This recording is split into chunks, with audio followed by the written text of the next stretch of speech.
Agora abram comigo em Apocalipse capítulo 6. Vamos fazer a leitura desse estupendo texto aqui, Apocalipse 6, a partir do verso 1. Vi quando o Cordeiro abriu um dos 7 selos, e ouvi um dos 4 seres viventes dizendo, como se fosse voz de trovão, vem. Vi então, e eis um cavalo branco e o seu cavaleiro com um arco, e foi-lhe dado uma coroa, e ele saiu vencendo e para vencer. Verso 3, quando abriu o segundo selo, ouvi o segundo ser vivente dizendo, vem, e saiu outro cavalo, o vermelho, e o seu cavaleiro, e foi-lhe dado tirar a paz da terra, para que os homens se matassem uns aos outros. Também lhe foi dada uma grande espada. Verso 5, quando abriu o terceiro selo, ouvi o terceiro ser vivente dizendo, vem. Então vi, eis um cavalo preto, e o seu cavaleiro com uma balança na mão, e ouvi como que uma voz no meio dos 4 seres viventes dizendo, uma medida de trigo por 1 denário, 3 medidas de cevada por 1 denário, não danifiqueis o azeite e o vinho. Quando o Cordeiro abriu o 4º selo, ouvi a voz do 4º ser vivente dizendo, vem. E olhei, e eis um cavalo amarelo, e o seu cavaleiro sendo este chamado Morte, e o inferno o estava seguindo, e foi-lhe dada autoridade sobre a 4ª parte da terra, para matar a espada, pela fome, com a mortandade, e por meio das feras da terra. Até aí, nossa exposição vai ser até o verso 8, deixa aberto a Bíblia e não feche, feche apenas os olhos, vamos orar mais uma vez. Pai Santo, vamos a Ti no nome do Teu Filho Jesus, cônscios da nossa pequenez e da nossa urgente necessidade de graça, cônscios da Sua grandeza e majestade, de que sem Ti nada podemos fazer. Tem compaixão de mim e dessa gente que está Te ouvindo, e permeia todo esse salão com Tua graça, com Tua glória, com Teu amor. Toma mentes e corações agora, em temor e tremor e santa reverência, diante daquele que fala entre nós. Faz Teu reino avançar, Senhor, receba a glória para Si, e nos conforma à imagem do Seu Filho, em nome de Jesus, amém.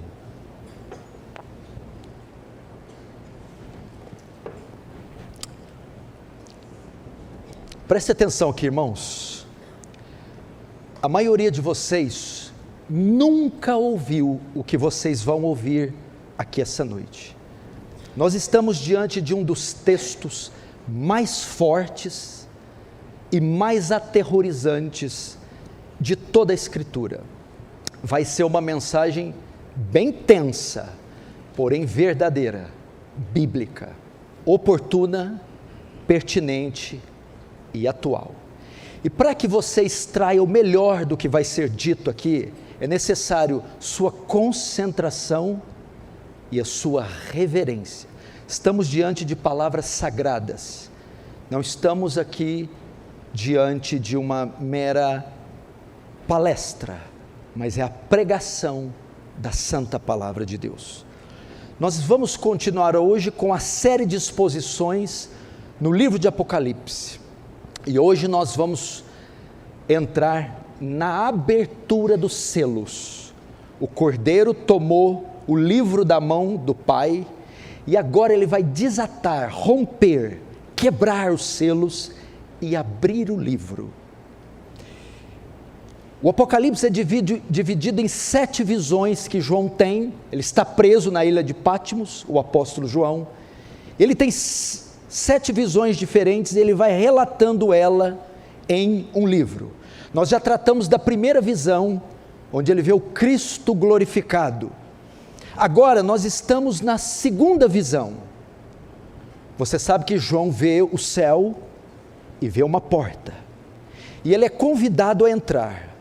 João então entra e vê os céus, vê o trono de Deus, vê Deus se assentado e começa a relatar as coisas que ele vê. Agora, nós estamos na sessão do desatar dos selos. E na abertura dos primeiros selos, os primeiros 4 selos que João rompe, nós temos aqui uma das passagens mais empolgantes e assustadoras de toda a Bíblia. Ele vai mostrar os 4 cavaleiros do Apocalipse. E ela também é uma das mensagens mais mal interpretadas.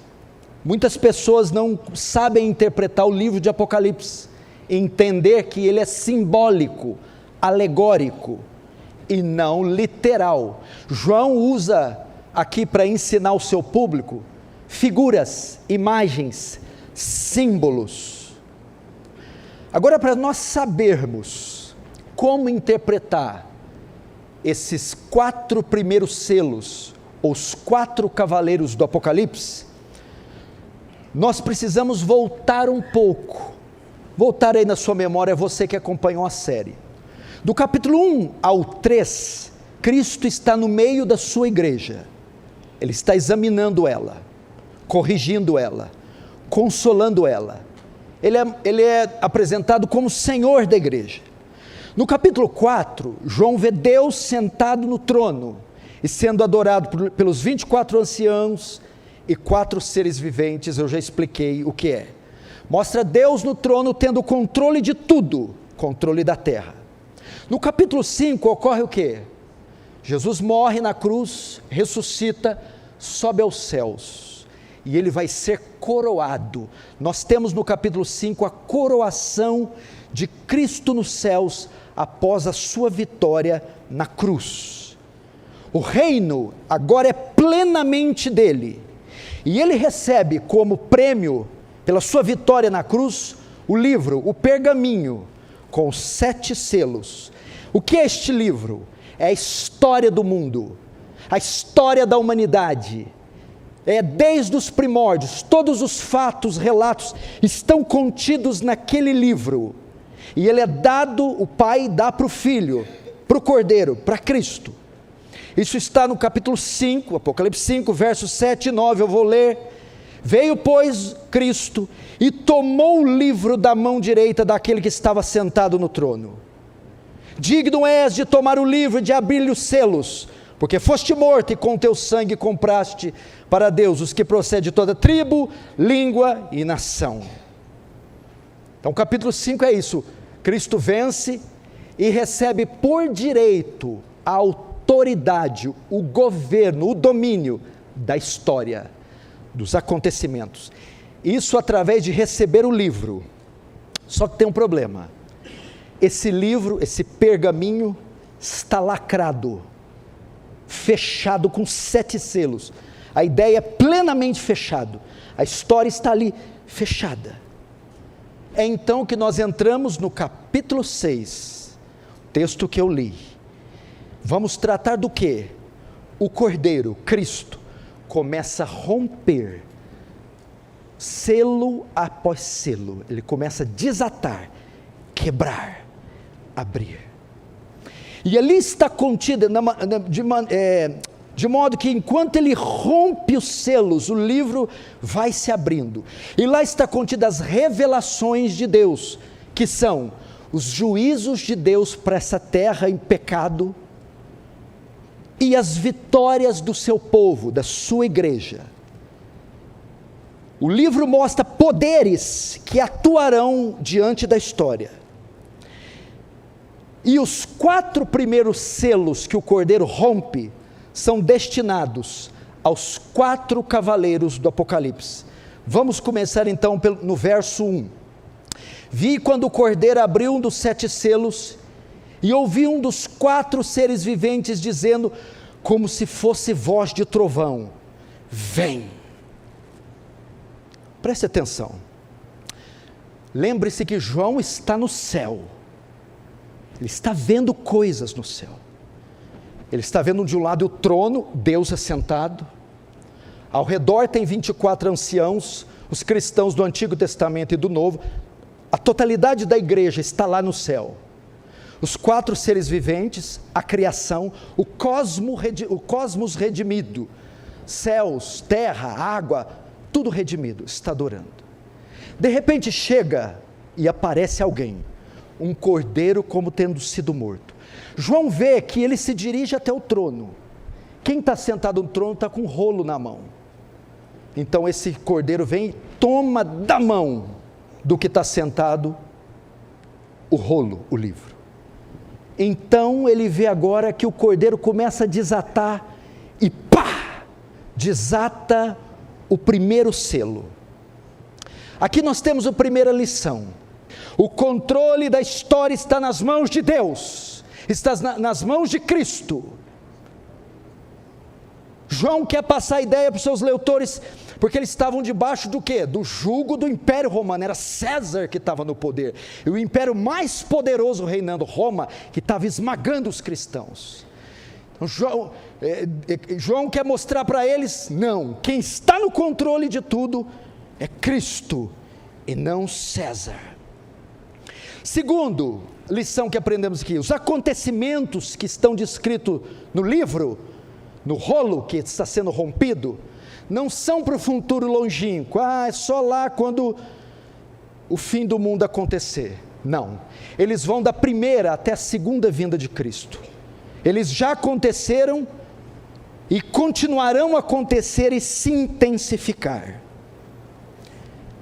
É que nessa hora que João vê o cordeiro com o livro, desatando o primeiro selo, então João ouve um grito lá no céu. O verso 1 diz assim: e ouvi um dos 4 seres viventes dizendo, como se fosse voz de trovão, vem. Então um dos 4 seres grita, vem. Aqui dá 2 interpretações.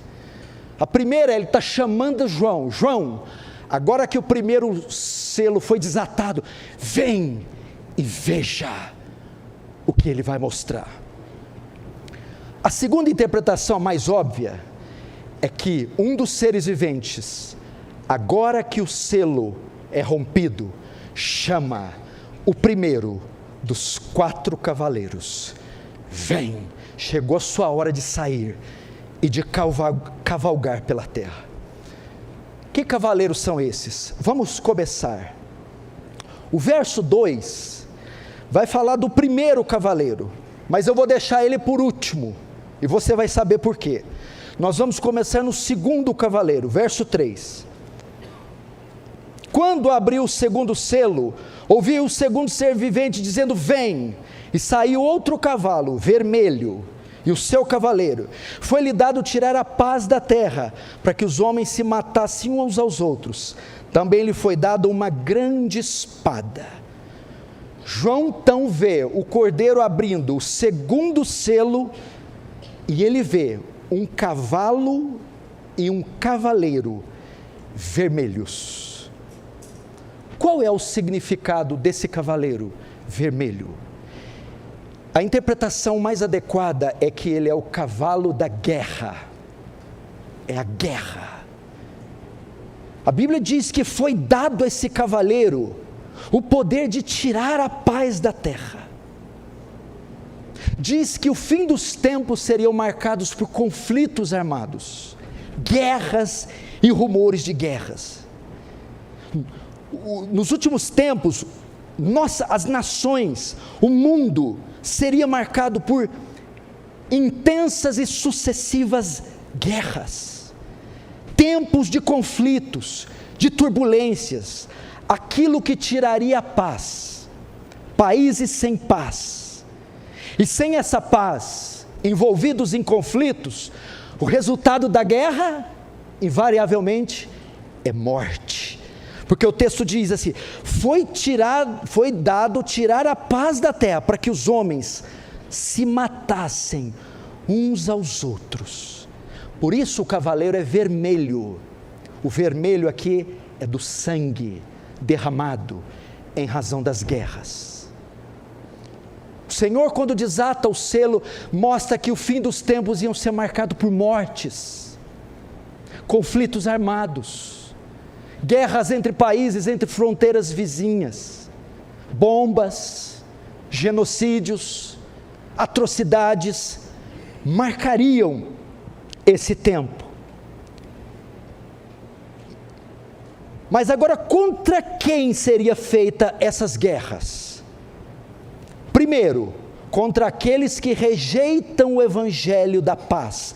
Veja só, foi dado ao cavaleiro tirar a paz, aqueles que rejeitam o evangelho da paz. Quem são os que rejeitam o evangelho da paz? Os incrédulos, os pagãos, os que decidiram viver sua vida sem Deus. O mundo está esse inferno todo é por falta de Deus.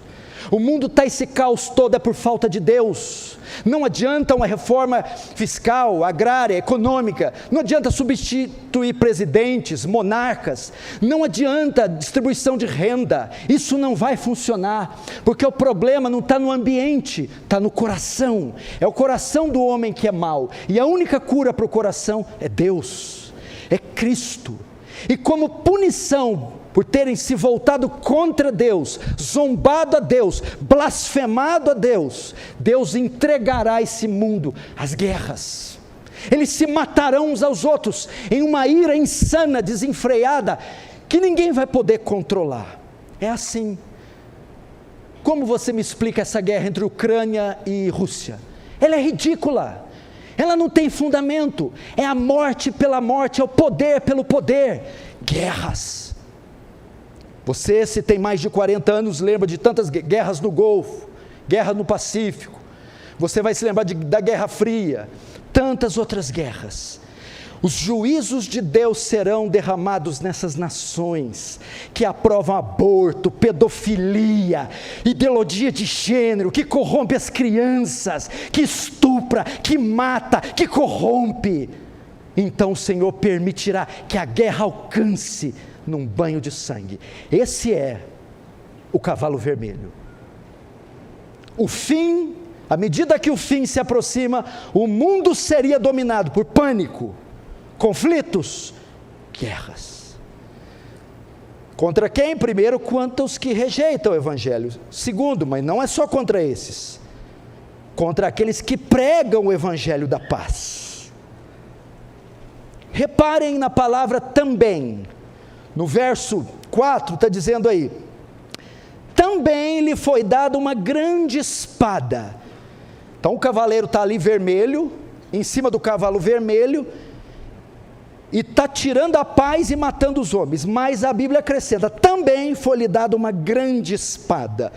O que significa essa espada na mão dele?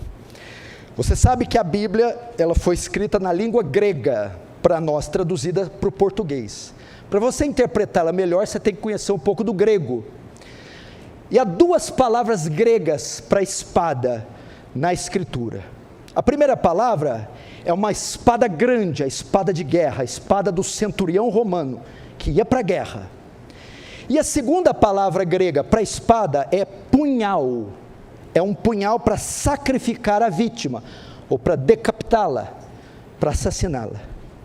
Na Septuaginta, que é a tradução do Antigo Testamento do hebraico para o grego, o mesmo termo é usado em Gênesis 22, quando Abraão pega uma espada para sacrificar Isaac. A palavra ali é cutelo, é punhal. A palavra que aparece aqui para a espada do cavalo vermelho não é a grande de guerra, é a pequena de punhal. É usada para martírio, sacrifício. O cavaleiro vermelho primeiro mata pela guerra e depois usa um punhal para sacrificar. Mas quem? Os cristãos. Vai haver morte por guerra no fim dos tempos e vai haver martírio. A igreja de Cristo será perseguida, receberá a oposição da sociedade ímpia. A pedra no sapato dessa sociedade é a igreja, os valores judaicos cristãos, os valores éticos e morais da igreja são a pedra no sapato desses governos malditos, Então o que eles têm que fazer para os planos deles serem bem-sucedidos? Eles têm que aniquilar essa pedrinha no sapato. E quem é essa pedrinha? A igreja. A igreja cristã que não concorda com a safadeza, a igreja cristã que protesta com a maldade, a igreja cristã que defende a família, defende o casamento, defende as crianças, e por causa dela ser justa, ser santa e honesta, ela vai sofrer martírio. Veja no primeiro século da igreja, os propagadores do evangelho eram perseguidos, torturados e mortos pelo Império Romano. Veja na Idade Média a Inquisição. Quanta gente a Inquisição matou, mas a Inquisição não matou bandido, a Inquisição matou gente honesta, gente santa. Veja na pré-reforma, John Wycliffe foi martirizado, John Huss foi queimado na fogueira, morreu cantando, por ser um homem santo. Na pós-reforma, Maria Tudor, Marinha Sanguinária, Blood Mary, lembra dela? Matou dezenas de milhares de puritanos. Na França também, Catarina de Médici. Você vê ao longo da história, cristãos sendo sacrificados, martirizados. Quantos cristãos Hitler não matou no nazismo, Mussolini no fascismo, o comunismo de Stalin perseguia cristãos. E por incrível que pareça, caso você não saiba, o século que mais houve mártires cristãos foi o século XX. Morreram mais cristãos no século XX do que em toda a história da igreja junta. Vocês precisam se preparar. Nossa fé vai ser testada. Aquele que quiser viver bem com esse mundo, vai ter que seguir a cartilha corrupta desse mundo. Mas os cristãos que não abrirem mão da sua fé e das suas convicções, sofrerão perseguição. Se prepare. Jesus profetizou isso em Mateus 24, 9, ele diz: então vos perseguirão, e matar-vos-ão, e sereis odiados de todas as nações. Ué, mas por que, Jesus? Por causa do meu nome. Esse é o cavalo vermelho. Cristo dá a João a honra e o privilégio de ver como a história iria se desenrolar, e ele vê na figura de um cavalo vermelho, morte pela guerra, marcaria esses tempos. Agora, o Cordeiro abre o terceiro selo, vamos ver o verso 5, quando abriu o terceiro selo, ouvi o terceiro ser vivente dizendo: vem! Então vi, e eis um cavalo preto, e o seu cavaleiro com uma balança na mão, e ouvi como a voz no meio dos 4 seres viventes dizendo: uma medida de trigo por 1 denário, 3 medidas de cevada por 1 denário, e não danifiqueis o azeite nem o vinho. Agora João vê que o Cordeiro desata, rompe, quebra o terceiro selo, e ele vê agora um cavalo preto com um cavaleiro. E esse cavaleiro tem uma balança na mão, sabe aquelas que tem 2 pesos assim, como se fosse aquela de ourives? Ele está segurando uma balança na mão. Esse cavaleiro é conhecido como a fome, o cavaleiro da carestia. Talvez ele seja uma reação à guerra. Países que estão debaixo de guerra sofrem após isso com fome. O cavaleiro preto representa miséria, pobreza, opressão econômica, exploração dos pobres, racionamento. O que Cristo está querendo mostrar para João aqui? Irmãos, preste atenção. Ele está anunciando que haverá escassez de comida na terra. Isso aqui eu não preciso de Bíblia. Cientistas já estão calculando que vai faltar água e comida na terra. À medida que o fim se aproximasse, haveria racionamento de comida. Você experimentou isso na pandemia, essa pandemiazinha, aqueles 4 meses de quarentena, inflação, alimentos que não se encontravam na gôndola do supermercado, insumos, falta de tudo. Foi só uma amostra grátis do que está por vir. Então ele está anunciando que haverá escassez de comida, e a balança na mão, o cavaleiro, é uma balança para mostrar que era uma balança para pesar comida, pesar alimento, a fim de calcular o preço. Significa também o anúncio de preços elevados, inflação alta. Mas como é que o senhor pode ver inflação num texto de Apocalipse? Não é possível. Eu até achei que inflação era uma palavra brasileira, isso está na Bíblia. Você vê, né? O Senhor não vai perder para ninguém, né? Quanto mais para brasileiro. Como é que pode ser visto? Através do pronunciamento, do grito que é feito. Quando João vê o cavaleiro, um dos seres viventes grita assim, uma frase esquisita: uma medida de trigo por 1 denário, 3 medidas de cevada por 1 denário. O que é isso? Uma medida de trigo, está dando ideia, 1 quilo de trigo custa 1 denário. Denário era a moeda da época de Jesus, era o equivalente a um dia de serviço. Quanto que um diarista ganha hoje? R$150. Ele está dizendo assim, quando você vai ali no Walmart, o Walmart não tem mais, né, no Atacadão, quanto custa 1 quilo de farinha? 5, 8, 10 reais. Aqui ele está dizendo, R$150.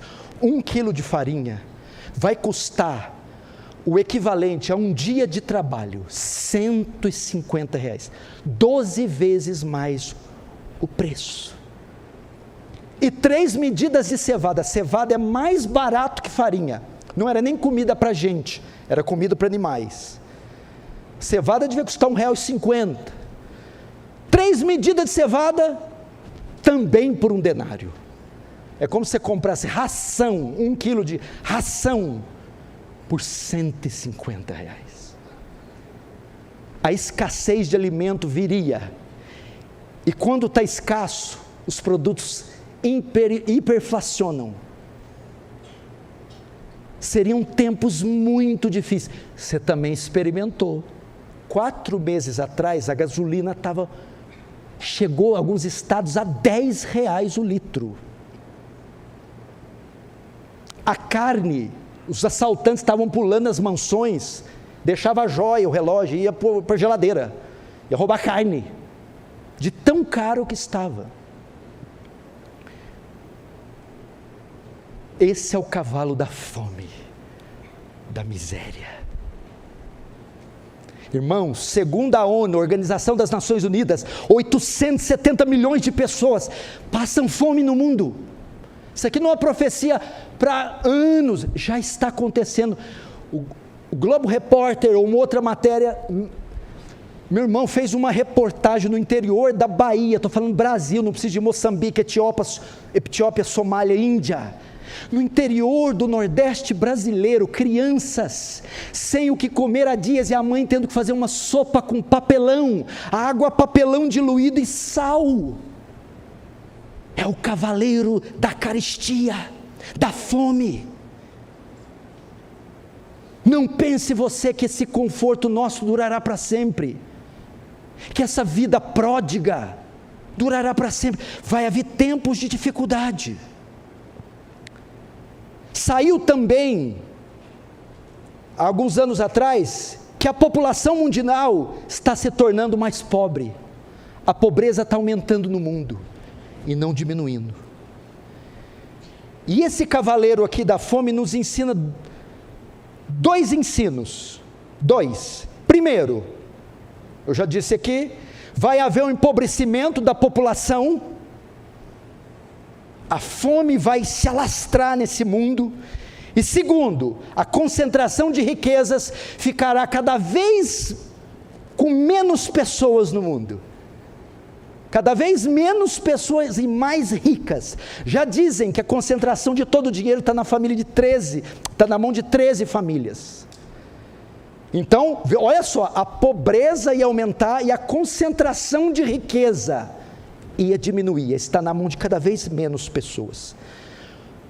Como isso pode ser visto? Através da continuação do pronunciamento. Ele começa gritando, uma medida de trigo por 1 denário, 3 medidas de cevada por 1 denário. Aumento da pobreza. Aí depois ele diz: não danifiqueis o vinho nem o azeite. O que é isso aqui? Farinha e cevada, comida de pobre. Azeite e vinho, comida de rico. Enquanto o pronunciamento diz que a farinha e cevada vai aumentar o preço, se referindo aos pobres, o pobre vai ser tudo lesado. O vinho e o azeite não serão tocados, ou seja, a classe rica não será atingida. A concentração de riqueza ficará, por exemplo, você pega um rico, se 1 quilo de carne custar R$10 e custar 100, para o rico faz a menor diferença. Para o pobre, ele não leva nem o nervo, coitado. Não é verdade?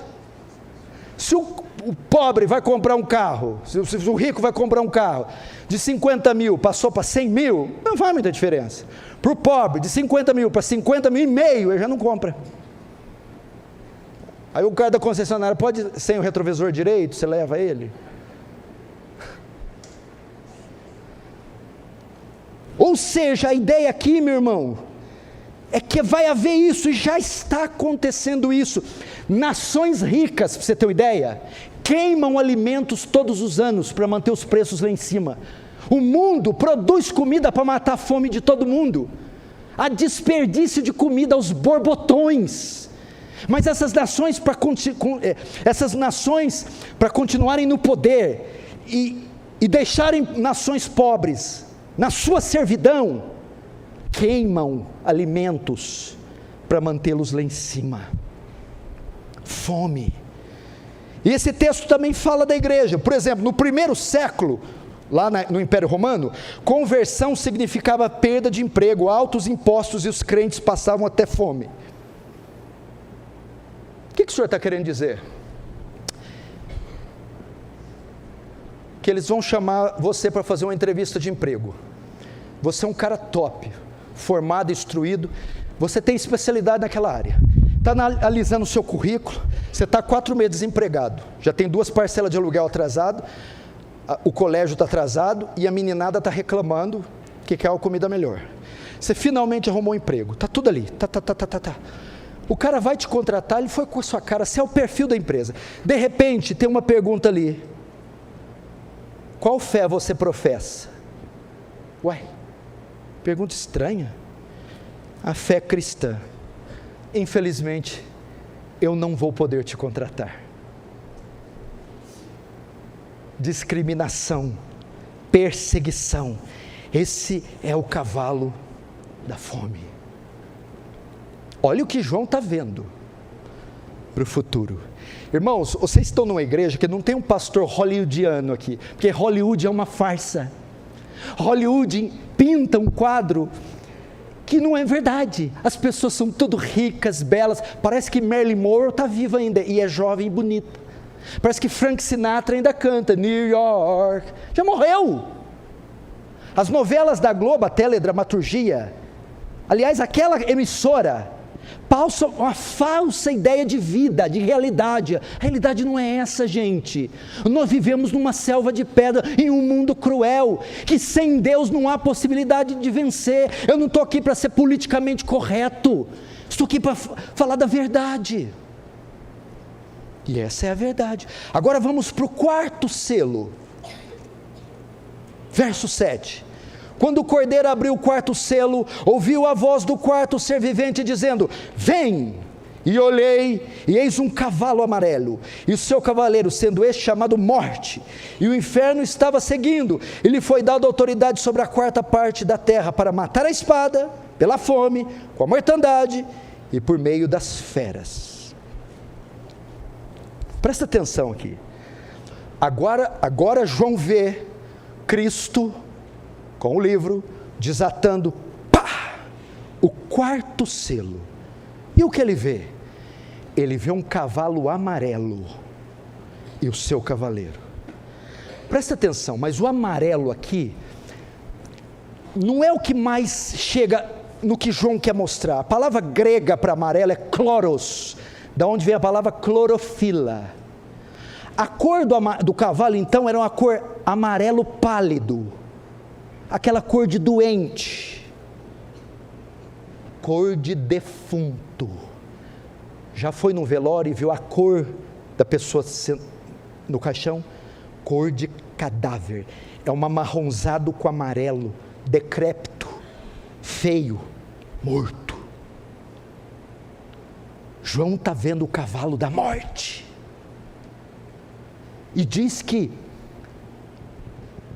a morte e o inferno seguem aquele cavalo.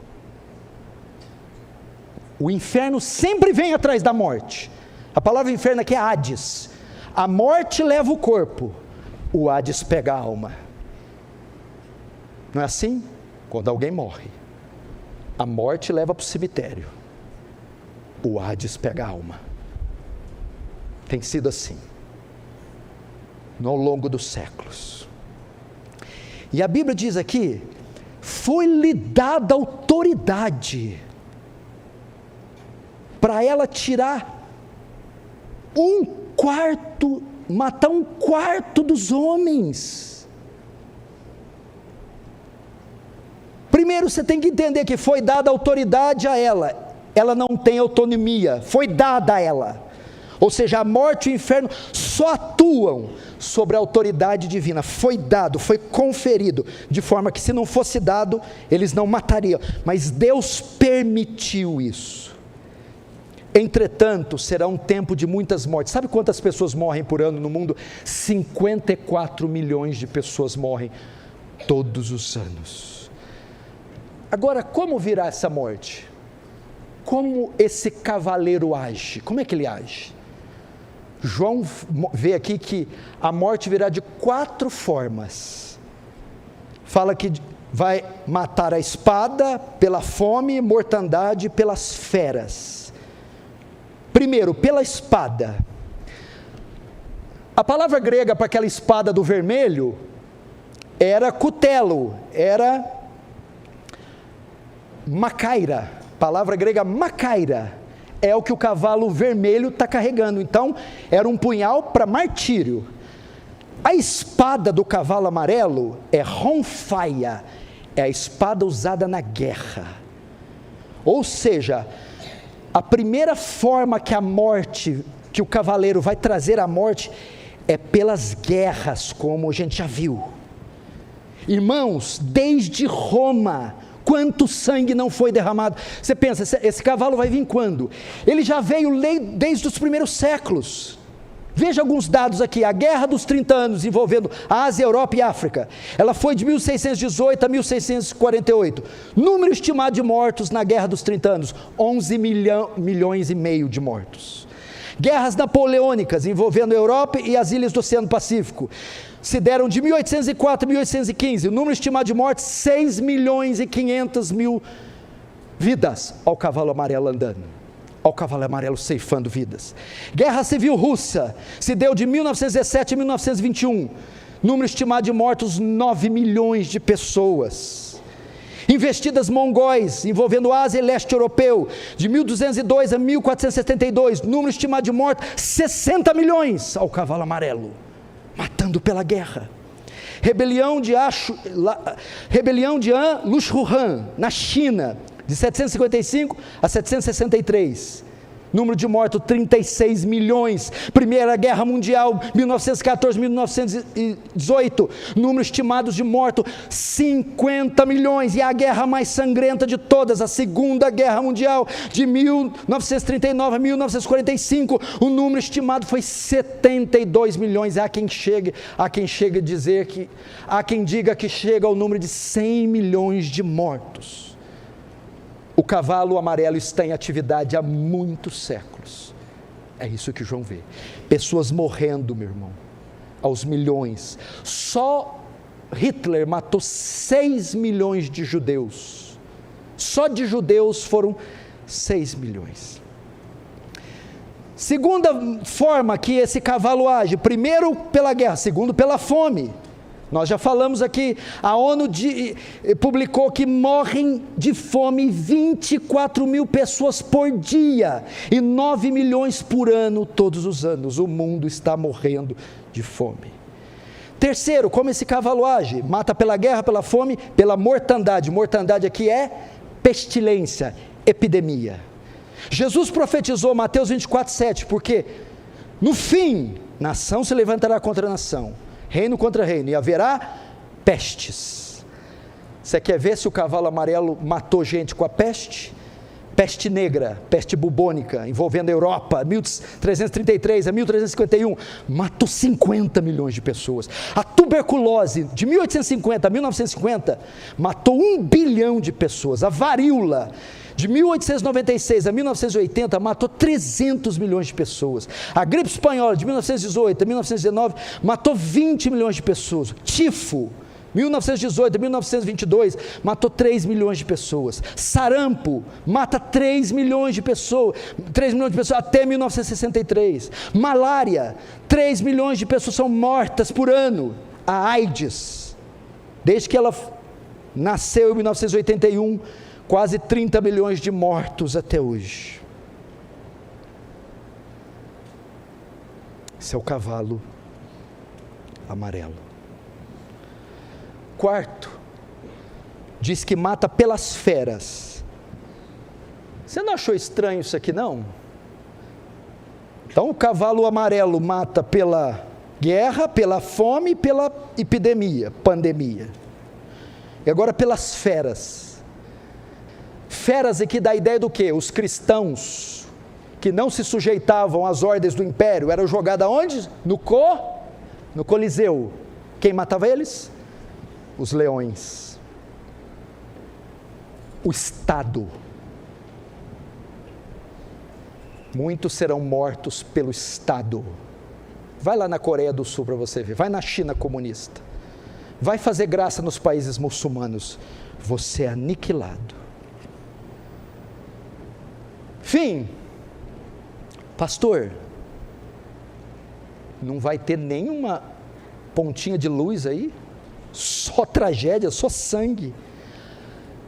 A nossa esperança está no último, que na verdade é o primeiro cavalo, o cavalo branco. Vamos ver, a nossa esperança é o cavalo branco. Isso está no verso 2. Vi então, e eis um cavalo branco e o seu cavaleiro com um arco, e foi-lhe dado uma coroa, e ele saiu vencendo e para vencer. Agora João vê o cavalo branco, ele é a nossa esperança. Quem é este cavalo branco? Esse é um dos versículos mais difíceis de interpretar do Apocalipse. Há muita confusão. Alguns identificam esse cavalo branco como sendo o anticristo. Ele vem para trazer uma falsa paz, ele vem camuflado. Mas essa interpretação não é válida, porque o anticristo, o diabo, Satanás, nunca aparece no Apocalipse com as cores brancas. Porque branca simboliza justiça, pureza. Quando João vai se referir ao diabo, usa a cor vermelha. Então, descarte essa ideia. Outra coisa também é que esse cavaleiro tem uma coroa, no grego é Stéphanos, e se aplica apenas aos redimidos, ou figuras divinas. Aquele que coroa, que é coroado por direito. O anticristo não tem direito, ele é um usurpador. E outra característica é que ele é vitorioso e para vencer, são termos para dizer que ele é invencível, fala da invencibilidade desse cavaleiro. Isso não pode ser aplicado ao anticristo, porque ele vai ser derrotado. Segunda possibilidade é que esse cavaleiro branco é o próprio Cristo, porque ele tem coroa, vestes brancas. Essa é a posição reformada, majoritária, porque lá em Apocalipse 19, João vê um cavaleiro branco de novo, e lá é Cristo. Agora tem uma terceira, e é o que eu defendo. O cavaleiro branco é o Evangelho, mas não é só o Evangelho. Por que é o Evangelho? Vamos entender o contexto. Na cronologia dos selos, o branco vem em que lugar? Ele é o primeiro. Mas ele vem após o quê? Após o capítulo 5, a coroação de Cristo. A hora que Cristo é coroado, a primeira obra, atitude que ele tem depois de sentar no trono, é desatar o selo, pá! E o primeiro é o branco. Aqui nós temos a ideia do que pode ser o branco. Antes do 5, onde Cristo está? Na terra. O Evangelho, a salvação, ela era restrita só para o povo judeu. Os gentios, os pagãos, não tinham acesso à salvação. Só poderiam entrar na aliança quando Cristo comprasse a entrada deles na aliança. Como que Cristo comprou? Com a morte dele na cruz. Então ele morre na cruz, ressuscita, sobe aos céus, expulsa o dragão de lá, começa então o milênio. Que é o milênio? O período da igreja, a grande comissão. E agora que Cristo venceu, subiu aos céus, a salvação está agora ao alcance de todo mundo. Então ele vai soltar o primeiro cavalo. É o Evangelho cavalgando em todo esse mundo, trazendo esperança, salvação para esse mundo perdido. Essa é a ideia. Mateus 28, 28. Todo o poder foi me dado na terra, no céu e na terra, portanto ide e fazei discípulos só de Jerusalém? Não, de todas as nações da terra. Por isso Paulo pode escrever, Romanos 1,16, não me envergonhe do Evangelho, pois ele é o poder de Deus para a salvação, tanto do judeu, quanto do grego, do gentio. Então, como eu classificaria esse cavalo branco? É assim, ó. O reino de Deus havia chegado. Junto com o reino, o rei, Jesus. Junto com o reino e o rei, a mensagem do reino. Então esse cavaleiro é o reino, é o rei e é a mensagem do reino. Tá, mas onde o senhor disse que é a esperança? Notem, esses 4 cavaleiros são soltos um atrás do outro, de forma que os 4 estão em atividades, ok? Agora, eles estão agora no mundo, enquanto o vermelho cavalga, criando guerras, e o preto vem espalhando fome, e o amarelo tirando a vida, o branco está entre eles, é ele cavalgando do lado de cada um dos outros 3, dizendo, enquanto a morte, dor, violência, crime, tristeza, tragédia, há uma esperança para vocês, há uma solução para vocês, e ela não está na Organização das Nações Unidas, ela não está no dólar, no euro, ela está em Cristo. Essa é a ideia. Ela está no meu Evangelho. Essa é a ideia. Ou seja, não tentem esperar um mundo melhor, tentem crer em mim para irem para um mundo melhor. Essa é a ideia. Que é o Evangelho? A boa nova de salvação. Vou te explicar e com isso eu encerro. Imagine se você fosse te dado o direito de estar no lugar de João, ou se você viesse de um plano bem superior, toda essa terra. Isso aqui é o retrato do nosso mundo, gente, nu e cru, e você vê toda essa desolação. 40 crianças são vítimas de pedofilia no Brasil a cada 10 minutos, desde que eu preguei já foram umas 200. 150 mil mulheres são estupradas no Brasil todos os anos. O Brasil está no primeiro lugar no ranking dos homicídios, é o país mais violento do mundo, 62 mil homicídios por ano. Nos Estados Unidos da América, são assassinadas 30 milhões de crianças dos ventres das suas mães, aborto, só nos Estados Unidos. Dinamarca, Suécia, Noruega tem a maior renda per capita do mundo, não tem pobre lá, campeão de suicídios, dor. O que o Senhor diz? A esperança está para além dessa vida. Podemos ficar doentes, podemos bater um carro, podemos cair em depressão, mas qual a esperança? João vê novos céus e nova terra, os céus, a eternidade, onde moraremos com Deus para sempre. Lá, diferente desses 3 cavalos, não tem dor, não tem morte, não tem tristeza, não tem choro. Agora, qual é o meio de herdar a vida eterna? De se safar desses 3 cavalos e sair daqui? O Evangelho de Cristo. É olhar para a cruz de Cristo e crer no sacrifício dele e dizer: Senhor, perdoa os meus pecados e me dá a vida eterna, para que venha o que vier, hoje ou daqui muitos anos, eu estarei contigo para sempre. A esperança é o Senhor nos tirar daqui, a esperança é o Senhor nos dar novos céus e nova terra, a esperança é Cristo e é o seu Evangelho, é a única esperança para esse mundo. Ouça o que eu estou te dizendo, porque a palavra do Senhor, só Cristo é a esperança para esse mundo. Se você concorda comigo, feche os olhos, curva a sua cabeça.